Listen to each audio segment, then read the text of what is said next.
राहुल गांधी के लिए किस किस बात का झटका 2024 का चुनाव हो सकता लड़ पाए ना 2029 का चुनाव लड़ पाए, इससे बड़ा झटका पूरी कांग्रेस पार्टी के लिए नहीं हो सकता है। राहुल गांधी के लिए तो बुरी खबर भी है और बड़ी खबर भी। अगली तस्वीर दिखाइए। इस खबर के बाद को तैयार हो। प्रियंका वाड्रा ने लिखा, जिसे आप खत्म करने में लगे हैं, इस परिवार ने भारत की जनता की आवाज बुलंद की है और पुश्तों से सच्चाई की लड़ाई लड़ी है। आपके नेताओं ने एक शहीद प्रधानमंत्री के बेटे को देशद्रोही मीर जाफर कहा है। आपके एक मुख्यमंत्री ने सवाल उठाया कि राहुल गांधी का पिता कौन है। हम झुकने वाले नहीं हैं, आप कुछ भी कर लीजिए, ये प्रियंका ने लिखा। लेकिन अब इस बीच सबसे बड़ी बात यह कि राहुल गांधी जो 24 की तैयारी में लगे थे, राहुल गांधी क्या आप चुनाव नहीं लड़ पाएंगे?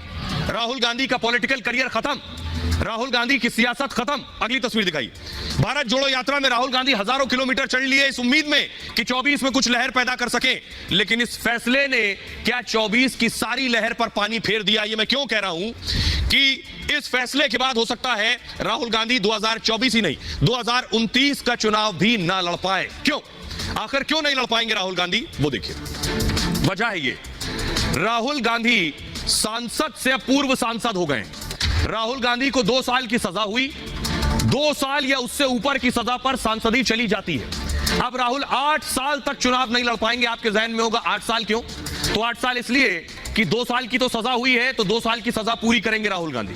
और जब 2 साल की सजा पूरी कर लेंगे, यानी सजा पूरी होने के 6 साल बाद तक चुनाव नहीं लड़ सकते हैं, तो 6 साल वो और 2 साल ये, यानी पूरे 8 साल राहुल के चुनाव पर रोक है। 8 साल का मतलब 24 ही नहीं 29 का चुनाव भी नहीं लड़ पाएंगे।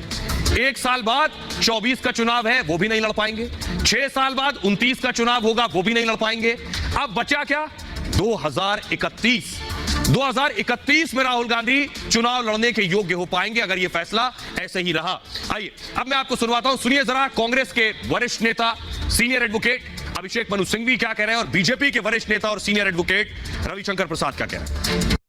सैकड़ों केसेस में 2014 के बाद ऐसे येन केन प्रकारेण कदम उठाए हैं जो हर नागरिक के स्वतंत्र निडर बोलने के अधिकार क्षेत्र में बाधा डालें। बोलने की स्वतंत्रता और बोलने के बाद की स्वतंत्रता दोनों को सीधा निचोड़ने का प्रयत्न किया है सरकार ने बार बार। उन्होंने कहा था क्या सारे मोदी सरनेम के लोग चोर होते हैं? ये उनका कथन था। उनका कथन लोग नहीं बोलते। तो आप